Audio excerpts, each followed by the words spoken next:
지금 이 순간에도 누군가는 국경을 넘고 있습니다. 여러분은 알고 계십니까?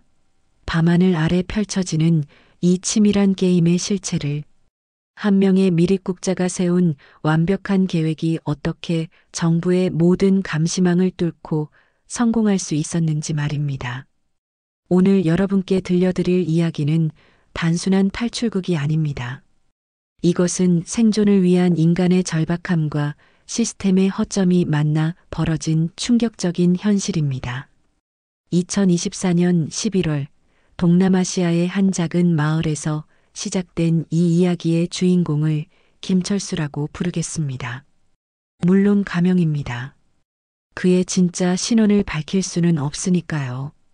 김철수는 평범한 사람이었습니다. 가족을 위해 일하고 아이들의 미래를 걱정하는 평범한 아버지였죠. 하지만 갑작스러운 정치적 변화와 경제적 위기가 그의 삶을 송두리째 바꿔놓았습니다. 여러분, 상상해 보십시오. 하루아침에 모든 것을 잃는다면 어떨까요? 집도, 직업도, 심지어 생명의 위협까지 느끼게 된다면 말입니다. 김철수는 바로 그런 상황에 놓였습니다. 그리고 그 순간 그는 선택해야 했습니다. 죽음을 각오하고 남을 것인가, 아니면 모든 것을 걸고 새로운 땅으로 떠날 것인가. 그가 선택한 것은 후자였습니다. 하지만 이것은 단순한 이주가 아니었습니다. 합법적인 방법으로는 절대 불가능한 상황이었거든요. 그래서 그는 결심했습니다. 미립국이라는 위험천만한 길을 택한 것입니다. 하지만 여러분, 김철수는 무모하게 행동하지 않았습니다. 그는 무려 8개월 동안 치밀하게 계획을 세웠습니다. 먼저 그가 한 일은 목표 국가의 입국 시스템을 완벽히 파악하는 것이었습니다. 공항의 보안 절차, 출입국 관리소의 근무 패턴, 심지어 담당 직원들의 개인적 성향까지 조사했습니다. 놀랍지 않으십니까? 한 개인이 이 정도까지 할 수 있다는 것이 말입니다. 하지만 이것은 시작에 불과했습니다. 김철수는 인터넷을 통해 전 세계 미립국 사례들을 연구했습니다. 성공 사례와 실패 사례를 분석하며 자신만의 완벽한 시나리오를 구성해 나갔습니다. 그의 계획은 단계적이었습니다. 1단계는 신분 세탁이었습니다. 그는 어떻게든 합법적인 신분증을 확보해야 했습니다. 이를 위해 그는 국제적인 신분 위조 조직과 접촉했습니다. 물론 엄청난 돈이 들어갔죠. 그가 평생 모은 재산의 절반 이상을 투자한 것입니다. 2단계는 경유지 설정이었습니다. 직접 목적지로 가는 것은 너무 위험했습니다. 그래서 그는 세계국을 경유하는 복잡한 루트를 설계했습니다. 각 경유지에서는 다른 신분으로 활동할 계획이었습니다. 관광객, 사업가, 심지어 외교관까지 다양한 역할을 연기할 준비를 했습니다. 3단계는 가장 중요한 부분이었습니다. 바로 최종 목적지 진입이었죠. 이를 위해 그는 현지의 협력자들과 네트워크를 구축했습니다. 놀랍게도 이들 중에는 정부 기관에서 일하는 사람들도 있었습니다. 돈의 힘이 얼마나 강한지 보여주는 대목이죠. 여러분은 이 시점에서 분노를 느끼실 겁니다. 어떻게 이런 일이 가능할 수 있느냐고 말입니다. 정부는 도대체 뭘 하고 있었느냐고 물으실 거예요. 저 역시 같은 생각입니다. 하지만 현실은 우리의 상상보다 훨씬 복잡했습니다. 김철수의 계획이 실행에 옮겨진 것은 2024년 12월이었습니다. 첫 번째 경유지인 태국에서 그는 관광객으로 입국했습니다. 완벽하게 위조된 여권과 신분증, 그리고 관광객답게 꾸며진 외모로 말입니다. 공항 직원들은 그를 의심하지 않았습니다. 태국에서 그는 2주간 머물렀습니다. 이 기간 동안 그는 다음 단계를 위한 준비를 했습니다. 새로운 신분증을 받고 외모를 바꾸고 심지어 목소리와 말투까지 연습했습니다. 그의 변신은 완벽했습니다. 두 번째 경유지는 싱가포르였습니다. 이번에는 사업가 신분이었죠. 그는 가짜 회사의 명함과 사업 계획서까지 준비했습니다.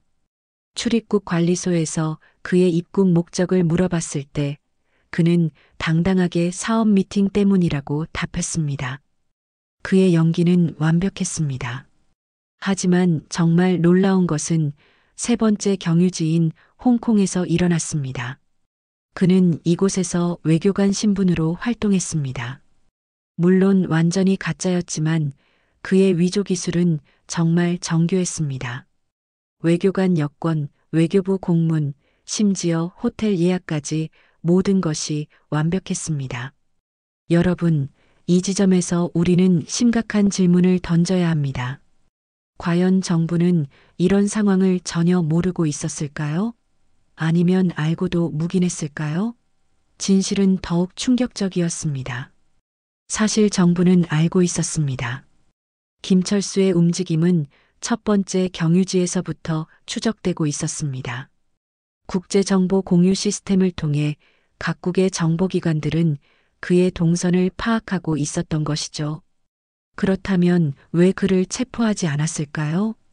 이유는 복잡했습니다. 첫째, 김철수는 단순한 미립국자가 아니었습니다.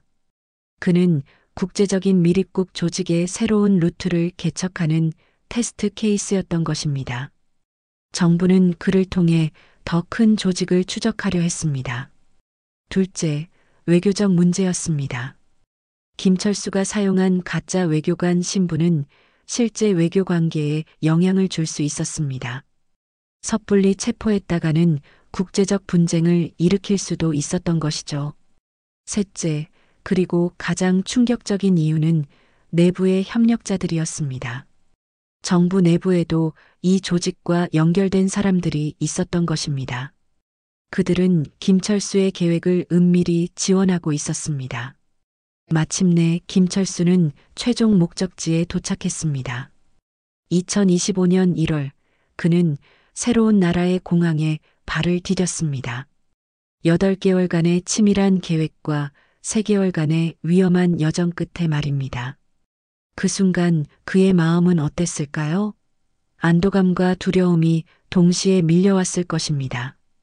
하지만 이야기는 여기서 끝나지 않습니다. 김철수의 성공은 국제적인 파장을 일으켰습니다. 그의 루트가 공개되면서 수많은 사람들이 같은 방법을 시도하기 시작했습니다. 정부는 뒤늦게 보안 시스템을 강화했지만 이미 늦었습니다. 더 심각한 문제는 이것이 단순한 개인의 일탈이 아니라는 점입니다. 김철수의 배후에는 국제적인 범죄 조직이 있었습니다. 그들은 그의 성공 사례를 바탕으로 더욱 정교한 미립국 네트워크를 구축하기 시작했습니다. 정부의 대응은 어땠을까요? 표면적으로는 보안을 강화하고 새로운 시스템을 도입했습니다. 하지만 근본적인 문제는 해결되지 않았습니다. 부패한 공무원들은 여전히 제자리에 있었고 국제적 공조 시스템은 여전히 허점투성이었습니다. 가장 충격적인 사실은 김철수가 현재도 자유롭게 살고 있다는 것입니다. 그는 새로운 신분으로 평범한 삶을 영위하고 있습니다. 정부는 그의 정확한 위치를 알고 있지만 여러 가지 이유로 체포하지 못하고 있습니다. 여러분, 이 이야기에서 우리는 무엇을 배워야 할까요? 첫째, 개인의 절박함이 만들어내는 창의성은 때로 국가 시스템보다 강할 수 있다는 것입니다. 둘째, 부패와 무능함은 어떤 보안 시스템도 무력하게 만들 수 있다는 것입니다. 셋째, 그리고 가장 중요한 것은 이런 일들이 현재 진행형이라는 사실입니다. 지금 이 순간에도 제2, 제3의 김철수들이 계획을 세우고 있을 것입니다. 그들은 더욱 정교하고 치밀한 방법으로 시스템의 허점을 노릴 것입니다. 정부는 과연 준비되어 있을까요? 아니면 또다시 뒷북을 칠까요? 답은 우리 모두가 지켜봐야 할 문제입니다. 김철수의 이야기는 단순한 범죄 이야기가 아닙니다. 이것은 현대사회의 모순과 시스템의 한계를 보여주는 거울입니다. 우리는 이 거울을 통해 우리 사회의 민낯을 직시해야 합니다. 마지막으로 여러분께 질문을 던지고 싶습니다. 만약 여러분이 김철수와 같은 상황에 놓인다면 어떻게 하시겠습니까? 법을 지키며 죽을 것인가? 아니면 살기 위해 법을 어길 것인가? 이것은 단순한 도덕적 판단의 문제가 아닙니다. 생존의 문제입니다. 김철수의 선택을 비판하기는 쉽습니다. 하지만 그의 입장에서 생각해 본다면 어떨까요? 그에게는 다른 선택지가 있었을까요? 이런 질문들이 우리를 불편하게 만드는 이유는 답이 명확하지 않기 때문입니다. 결국 이 이야기가 우리에게 던지는 메시지는 명확합니다. 우리는 더 나은 시스템을 만들어야 합니다. 사람들이 절망하지 않을 사회, 합법적인 방법으로도 희망을 찾을 수 있는 세상을 만들어야 합니다. 그렇지 않다면 제2, 제3의 김철수들이 계속 나타날 것입니다. 그리고 그들의 이야기는 우리 사회의 실패를 보여주는 또 다른 증거가 될 것입니다. 오늘 이야기가 여러분에게 울림을 주었다면 구독과 좋아요 버튼을 눌러주세요. 그리고 댓글로 여러분의 생각을 들려주십시오. 이런 문제에 대해 우리 모두가 함께 고민하고 토론해야 합니다. 다음에도 더욱 흥미롭고 생각할 거리를 던져주는 이야기로 찾아뵙겠습니다. 감사합니다.